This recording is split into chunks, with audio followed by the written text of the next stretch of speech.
తులసి బెడ్రూమ్లో కూర్చొని ఏదో ఆలోచిస్తూ ఉండగా అదే రూమ్ డోర్ దగ్గరికి వచ్చి సిద్ధు తులసి రూమ్లో ఏం చేస్తుందా అని తొంగి చూస్తాడు. సిద్ధు రావడం చూసిన తులసి అలిగి కోపంగా ముఖం పక్కకు తిప్పుకుంటుంది. దాంతో అబ్బా అని చిరాకు పడుతూ ఏం చేయాలో అర్థం కాక పక్కకి వెళ్ళిపోతాడు సిద్ధు. తులసికి సిద్ధు అర్థం చేసుకోకుండా నానా మాటలని అపార్థం చేసుకున్నాడన్న బాధ, కోపం మనసులో ఉండిపోతాయి. ఇప్పుడు దీన్ని ఎలా సమజాయించాలి అని సిద్ధు ఆలోచిస్తూ ఉంటాడు. చిరాగ్గా, బాధగా, కోపంగా కూడా ఉంటాడు.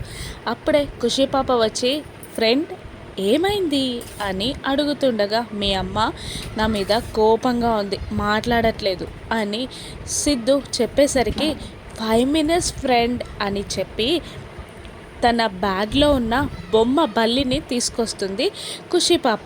ఆ బొమ్మ బల్లిని సిద్ధుకి చూపిస్తూ ఫ్రెండ్ ఇది అమ్మపై వేసేయి, అప్పుడు అమ్మకున్న కోపం మొత్తం పోయి నవ్వుతూ మాట్లాడుతుంది నీతో అని ఖుషి చెప్పగానే సూపర్ ఐడియా బాబా అని అంటూ ఆ బొమ్మ బల్లిని తన చేతుల్లో దాచుకొని మెల్లిగా రూమ్లోకి వెళ్తాడు సిద్ధు.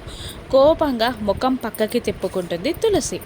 ఇప్పుడు చెప్తా నీ సంగతి అని సిద్ధు మనసులో కసిగా అనుకొని బొమ్మ బల్లిని తులసిపైకి విసిరేస్తాడు. అది వెళ్ళి తులసి భుజంపై పడగా బల్లి అని ఒక్కసారిగా భయపడి లేచి ఎగురుకుంటూ వెళ్ళి సిద్ధుని వాటేసుకుంటుంది తులసి. భయంతో కళ్ళు మూసుకొని సిద్ధుని గట్టిగా వాటేసుకుంటుంది తులసి.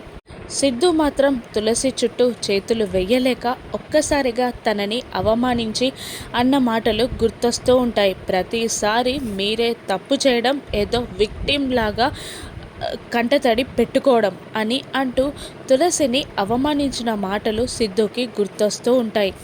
వీళ్ళింకా ఒక్కటిగా దగ్గరగా ఎప్పుడవుతారో రాను ఎపిసోడ్స్లో చూద్దాం. Thank you for watching.